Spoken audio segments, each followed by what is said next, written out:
आई कजरी सुनावतन एगो रचना बा स्वर्गीय चकाचक बनारसी जी के।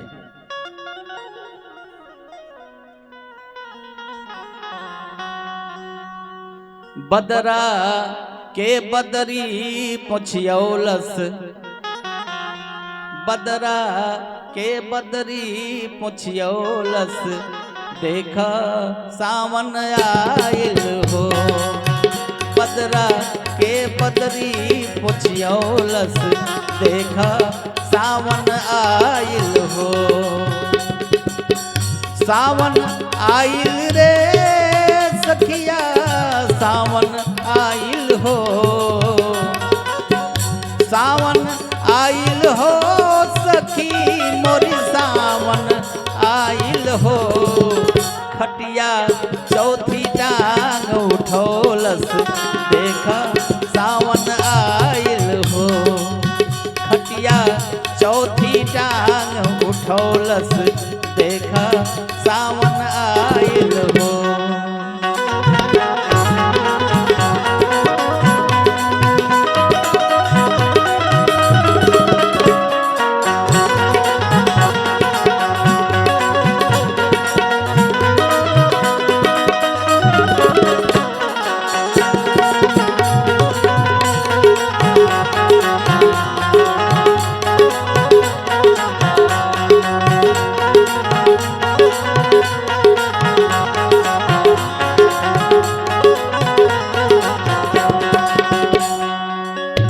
चुए लागल छप्पर छानी, देख पानी से ए सखी हो, देख पानी से।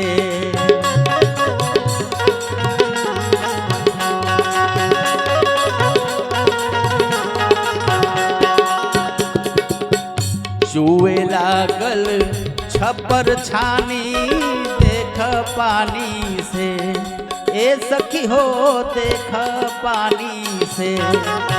माटी के देवाल भरौलस, माटी के देवाल भरौलस, देख सावन आयल हो।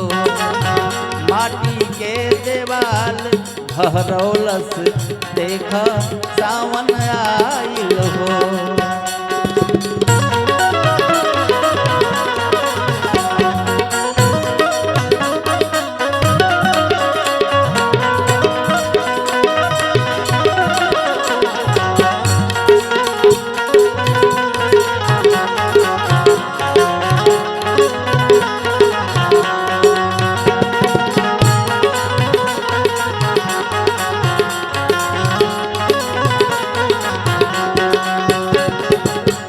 ठेहुना भर पानी गली में, लइका सब मिली के ए सखिया, लइका सब मिली के।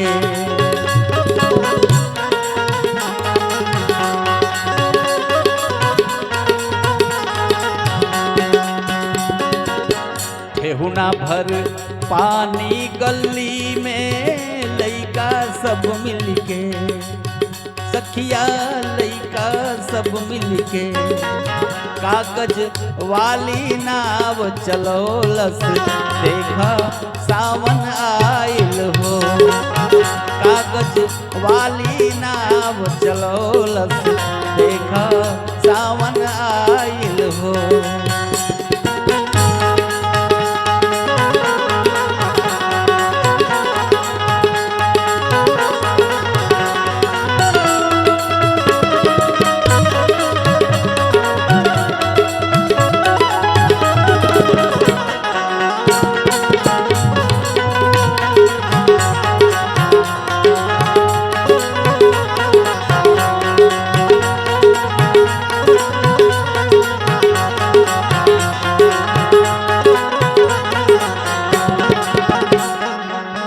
चलल किसान बैल हर लेके अपना खेतन में, ए सखिया अपना खेतन में।